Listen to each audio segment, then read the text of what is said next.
guys, and welcome back to the Aspiring Home Cook. My name is Trisha, and in today's video I'm going to show you how to take your puri bhaji up one notch with these super delicious methi puris. Now, I've previously shared a recipe for puri bhaji on this channel, and if you haven't seen those videos yet, I'll leave a link to those videos right on the screen up here for you, as well as in the description box below. Now, before we get into today's recipe, if you're new here, please consider subscribing to my channel and click on that little notification bell so that you get notified every time I put up a new video. And with that done, let's head on over to the kitchen and make some methi puris today. We're going to start off by making our dough. Making this dough is really simple, and I've shown this process in detail in a number of my videos in the past. If you've missed those, here's how we're going to do it. Now, in a large mixing bowl, I'm going to add in 1 cup of whole wheat flour. This is the kind of stone ground whole wheat flour that you use to make your chapatis or rotis. Half a cup of all-purpose flour. Some salt to taste. I've gone in with about half a teaspoon of salt. Half a teaspoon of turmeric powder. And for today's recipe, I'm going to use dried fenugreek or Kasuri methi. I'm going to add a couple of tablespoons. This is 1 heaped tablespoon. Now, before I add it into the flour, I'm going to lightly rub that between the palms of my hands to bring out all those flavors. Here's about another heaped tablespoon worth. Again, rub them between the palm of your hands and add them to the flour. Mix all the dry ingredients together and make a little well in the center. To add a little more flavor, I'm going to add a couple of tablespoons of yogurt. You can use any yogurt that you have available. I'm keeping this plant-based, so I'm using some coconut yogurt here.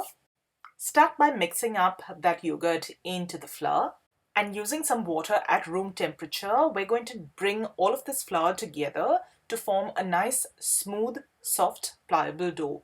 Remember, the consistency that you're after is neither too firm nor is it too soft at the same time. Add your water gradually till you achieve that consistency. And after you've been kneading for a few minutes, you'll notice that the dough comes together beautifully. Almost nothing is left sticking to the sides or to your hands. You know that your dough has reached the right consistency. At this stage, I would recommend kneading for about another minute or two, just to make sure that everything is well combined. Once that's done, cover the dough with a clean kitchen tea towel, and you're going to let this rest for about 20 to 30 minutes.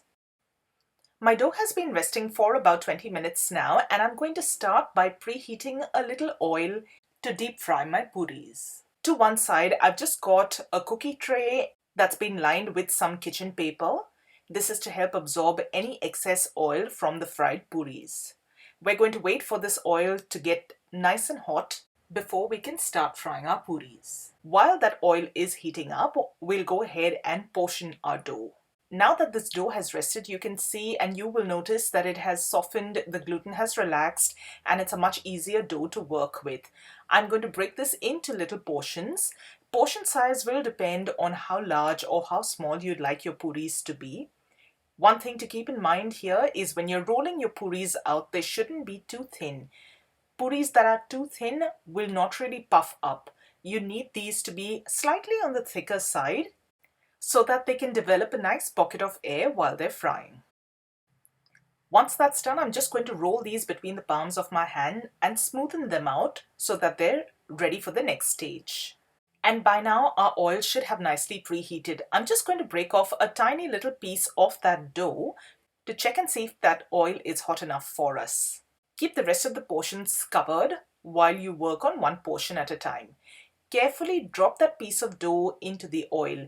If it sizzles instantly and comes to the top, you know that your oil is hot enough. If it doesn't, your oil needs to heat up a little more. And if it just chars straight off, you know that the oil is too hot and you need to drop the temperature a little. We're going to start now by rolling these puris out. Start by sprinkling a little dry flour on your rolling surface and that rolling pin to make sure nothing sticks to either of those surfaces, and gently roll these out into little discs. Now remember, you don't want these to be too thin, otherwise they won't puff up. Just try and make sure that they're of even thickness all throughout. I'm going to dust off any excess flour, and like you can see, they're not very thin. They've got a nice thickness to it. I'm now going to take them over to the stove top so that I can start frying and show you how they come up. Carefully place that puri into the hot oil and using a slotted spoon, just gently nudge them. This encourages them to puff up. You can see that when the oil is nice and hot, what you get in there is a beautiful pocket of steam, and that helps that puri puff up. Now we're going to fry this on both sides on a medium heat till they're beautifully golden brown on both sides. And once you're happy with the color that you've managed to get, drain off any excess oil and place these puris on that tray that we'd lined with kitchen paper. And in this manner, we're going to continue rolling and frying the rest of our puris. As soon as it goes into the oil, just with a gentle nudge of your spoon, you should see them start to puff up beautifully. Just that little contact helps develop that air pocket.